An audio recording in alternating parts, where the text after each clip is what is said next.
All right, so in this lesson, let's say you want to change the overall feel of the image, and you'll see why we're working on different layers now. So let's say, for example, that instead of this being lit by the sun, you want it to be lit by the moon, okay, or a night light or something you'd see at night. So first thing we could do is just shift the color of the direct light, okay. Now I'm going to make a duplicate of this. Just swipe to the left, duplicate. You can see it actually doubles the effect too. So I'm going to turn this one off. And just going to go to the hue, saturation, brightness and change the color. Okay, so I can choose more of a blue or a green. Change the saturation if we want. Change how bright or how dark it is. So maybe we darken it because it's not quite as strong. And then we could do the same thing with the indirect light and just shift the color there a different way. Completely different lighting effects. And that actually is one way to kind of increase the strength of your lights, is if you took this direct light layer, duplicate it, and then just lower the opacity. Like let's say you don't want it all the way double, you just want it, you know, brighten in a few places. So we could change the opacity of that second layer, and it's going to change how much of that shows up here. And then I can merge that down if I want. But another good way to kind of affect the overall output of how the colors look is to do adjustments on top. And there's lots and lots of ways to do this. One cool way is to use overlay. So if I make a new layer and set it to overlay and just drop in a color, it doesn't really matter what color, you can see that it completely changes the overall, look of this. Now we can take that same color and adjust the hue, we can adjust the saturation level, we can adjust the brightness of it, and it'll give it all these different effects. What I like to do, let's clear this layer, is to pick a color that's pretty close to about halfway down the color picker, okay? And let's say, I don't know, let's make it a blue, for example. If I drop that in, when you pick a color that's in the middle, it tends to do a pretty good job of affecting the colors in interesting ways. You can always adjust the opacity too. So let's say that effect's a little strong and we only want it affected this much. It's a way to kind of tie the colors together a little bit. And there's the effect off and on.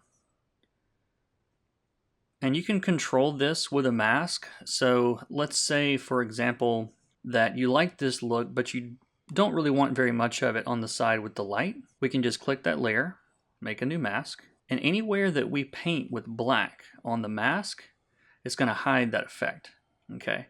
I want to make this really obvious so you guys can see. So I'm going to straighten this all the way back up, or opacity's back at 100.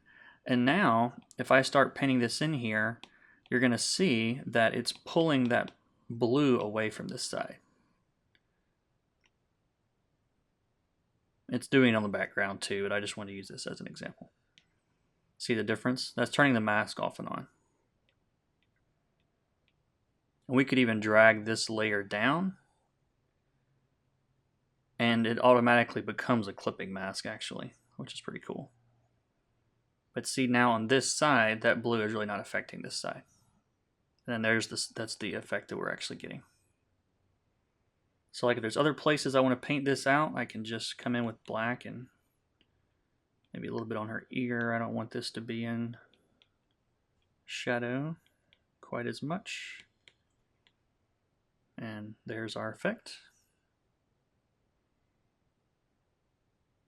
It also just gives you some more interesting, color mixings going on. Now, if this was a comic, I would say that her right leg, the left leg we're looking at, is probably a little dark. So I can come into that mask layer on the overlay layer and paint some of that away if I wanted to brighten it up some.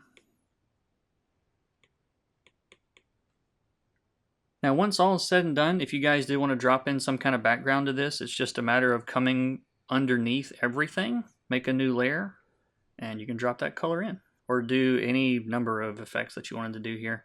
So let's make this kind of dark. I kind of like that dark against all that. And then just maybe put a subtle gradient behind.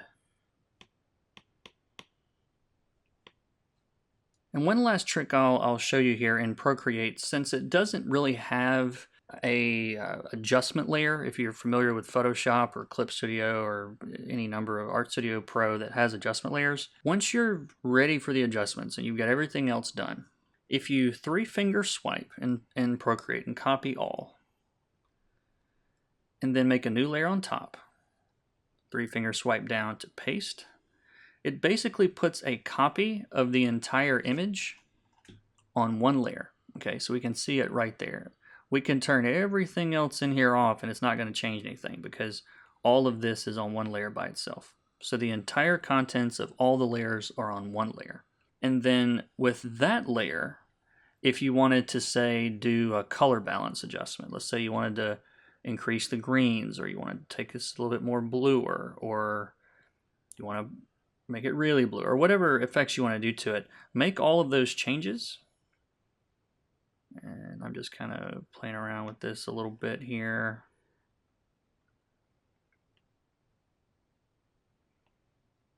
There's really no formula for any of this stuff, just kind of playing around with it. And now I've got an adjustment of everything that I've done so far. And I can even use this with a mask if I wanted to and paint that effect out of certain areas. All right, so I think we are ready to wrap it up.